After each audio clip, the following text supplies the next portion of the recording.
सीता जी को देखकर हनुमान जी ने उन्हें मन ही में प्रणाम किया। उन्हें बैठे ही बैठे रात्रि के चारों पहर बीत जाते हैं। शरीर दुबला हो गया है, सिर पर जटाओं की एक बेड़ी लट है। हृदय में श्री रघुनाथ जी के गुण समूहों का जाप स्मरण करती रहती हैं। श्री जानकी जी नेत्रों को अपने चरणों में लगाए हुए हैं, नीचे की ओर देख रही हैं और मन श्री राम जी के चरण कमलों में लीन है। जानकी जी को दीन दुखी देखकर पवन पुत्र हनुमान जी बहुत ही दुखी हुई। हनुमान जी वृक्ष के पत्तों में छिप रहे और विचार करने लगे कि हे भाई, क्या करूं, इनका दुख कैसे दूर करूं। उसी समय बहुत सी स्त्रियों को साथ लिए सज धज कर रावण वहां आया।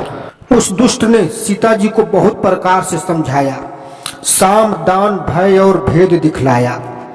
रावण ने कहा, हे सुमुखी, हे सयानी, सुनो, मंदोदरी आदि सब रानियों को मैं तुम्हारी दासी बना दूंगा, यह मेरा प्रण है।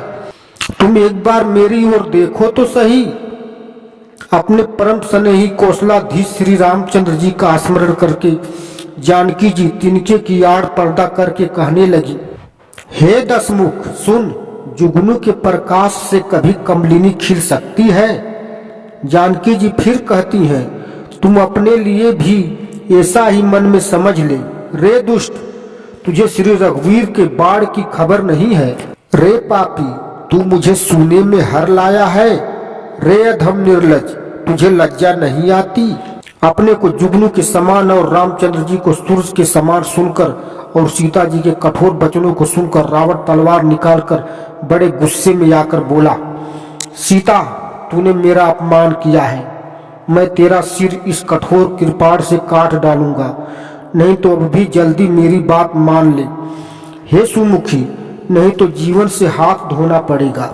सीता जी ने कहा, हे दशग्रीव, प्रभु की भुजा जो श्याम कमल की माला के समान सुंदर और हाथी की सूंड के समान पुष्ट तथा विशाल है, या तो वह भुजा ही मेरे कंठ में पड़ेगी या तेरी भयानक तलवार ही। रे सठ सुन, यही मेरा सच्चा प्रण है। सीता जी कहती हैं, हे चंद्रहास तलवार, श्री रघुनाथ जी के विरह की अग्नि से उत्पन्न मेरी बड़ी भारी जलन को तू हर ले।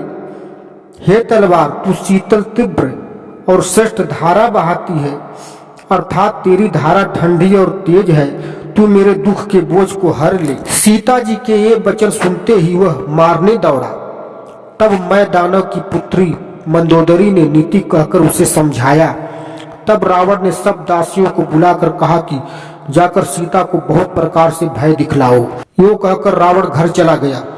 यहाँ राक्षसियों के समूह बहुत से बुरे रूप धरकर सीता जी को भय दिखलाने लगी।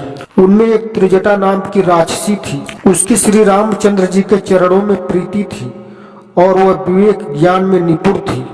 उसने सबों को बुलाकर अपना स्वप्न सुनाया और कहा, सीता जी की सेवा करके अपना कल्याण कर लो। स्वप्न मैंने देखा कि एक बंदर ने लंका जला दी, राक्षसों की सारी सेना मार डाली गई। रावण नंगा है और गधे पर सवार है, उसके सिर मुड़े हुए हैं, 20 भुजाएं कटी हुई है। इस प्रकार से वह दक्षिण यमपुरी की दिशा की ओर जा रहा है और मानो लंका भविष्य ने पाई है। नगर में श्री रामचंद्र जी की दुहाई फिर गई। तब प्रभु ने सीता जी को बुला भेजा। मैं पुकार कर निश्चय के साथ कहती हूँ कि यह स्वप्न कुछ ही दिनों में सत्य होकर रहेगा। उसके वचन सुनकर वे सब राक्षसियां डर गईं और जानकी जी के चरणों पर गिर पड़ी। अब आगे की कथा अगले एपिसोड में सुनेंगे।